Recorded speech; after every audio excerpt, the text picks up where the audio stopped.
వ్యక్తమవుతున్నాయి. బాబు అరెస్టుకు నిరసనగా అక్కడ బంద్ పాటిస్తున్నారు. ఉదయం నుంచే డిపోల వద్దకు చేరుకున్న కార్యకర్తలు బస్సులు బయటకు రాకుండా అడ్డుకున్నారు.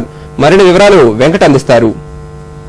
అర్ధరాత్రి అక్రమంగా అరెస్టు చేయడం పట్ల గుంటూరు జిల్లాలో తీవ్రస్థాయిలో నిరసనలు వ్యక్తమవుతున్నాయి. ఉదయం నుంచి ఆర్టీసీ బస్టాండ్ సమీపంలో బస్సులు అడ్డుకోవడం జరిగింది.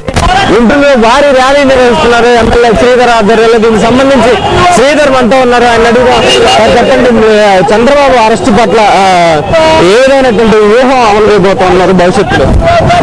మాకు వ్యూహాలు అనేది ఏమి లేదు. ఈ రోజు ప్రజల సమస్య, రైతాంగ సమస్యల మీద ఏదైతే మా నాయకుడు చంద్రబాబు నాయుడు గారు డిమాండ్లు పెట్టాడో ఆ డిమాండ్లు అమలుపరచమని వారికి నమస్కారం పెడుతున్నాం. మేము మరి ఆ డిమాండ్లు అమలుపరిచి ఆ క్రెడిట్ కూడా వాళ్ళే తీసుకుని చెబుతున్నాము. మేము రైతుల పక్షాన పోరాటం కోసం మేము రెడీగా ఉన్నాము.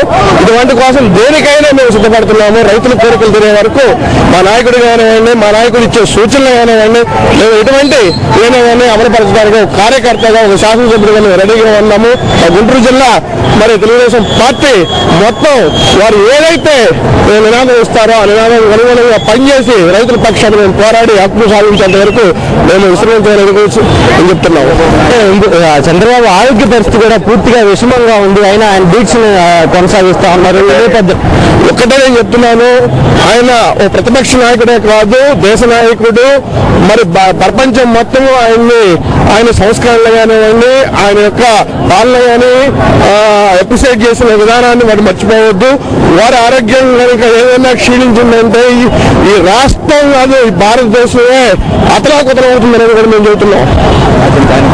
ఇది మొత్తం తెలుగుదేశం పార్టీకి సంబంధించి ఆందోళన కార్యక్రమానికి సంబంధించి ప్రధానంగా చంద్రబాబు రైతాంగం సమస్యల కోసం పోరాడుతున్నారు. ప్రభుత్వం ఇప్పటికైనా కళ్ళు తెరిచి మద్దతు ధరను ప్రకటించాలి. మద్దతు ధరను ప్రకటించిన అనంతరం చంద్రబాబు దీక్ష విరమిస్తారు.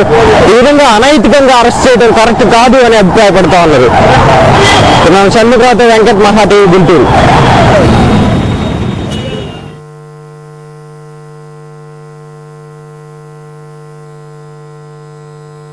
చంద్రబాబును అర్ధరాత్రి అక్రమంగా